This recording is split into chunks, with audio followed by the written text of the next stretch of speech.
அன்புக்குரிய நண்பர்கள் அனைவருக்கும் இனிய வணக்கம். நண்பர்களே, நான் உங்கள் நண்பன் அபிராமி சீனிவாசன் பேசுகிறேன். நம்ம இந்த அஸ்ட்ரோ அறிவியல் சேனலில் எத்தனையோ ஜோதிட வீடியோக்கள்லாம் போட்டிருக்கோம்.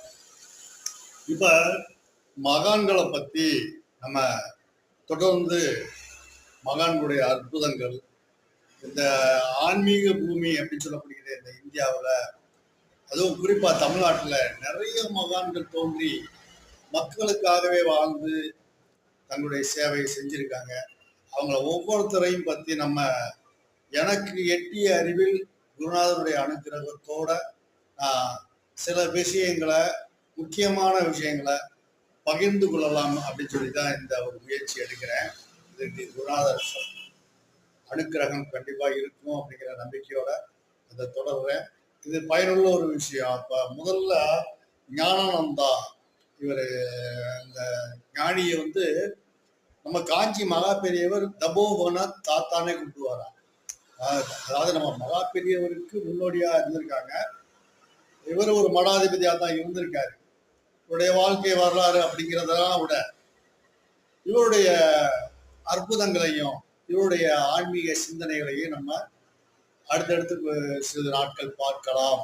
அப்படிங்கிற வகையில் முதல்ல ஞானானந்த சுவாமிகளை பற்றி நம்ம கொஞ்சம் அவருடைய வாழ்க்கையில் அவர் செய்த அற்புதங்களை பற்றியும் கொஞ்சம் நம்ம தெரிஞ்சுக்கலாம் அப்படிங்கிற வகையில் இந்த வீடியோ ஒட்டியிருக்கேன். ஞானானந்த சுவாமிகள் மிகப்பெரிய ஆன்மீக சித்தர் அப்படின்னு நம்ம சொல்லலாம். ஏன்னா அவர் இருக்க இடத்துல இருந்து கூடு விட்டு கூடு பாயிறது அப்படிங்கிற மாதிரி எல்லாம் சில அற்புதங்களை எல்லாம் நடத்தியிருக்காரு. அந்த காலத்துல ஒரு மிகப்பெரிய தொழிலதிபர் ஞானானந்த சுவாமிகளை சந்திக்கணும், அவர்கிட்ட சில விளக்கங்களை பெறணும் அப்படின்னு அவருக்கு ரொம்ப நாளா ஒரு மனதுல ஒரு எண்ணம். ஞானானந்த சுவாமிகள்கிட்ட போய் நம்ம இதை கேட்டோம்னா கண்டிப்பா அவரு சொல்லிடுவாரு.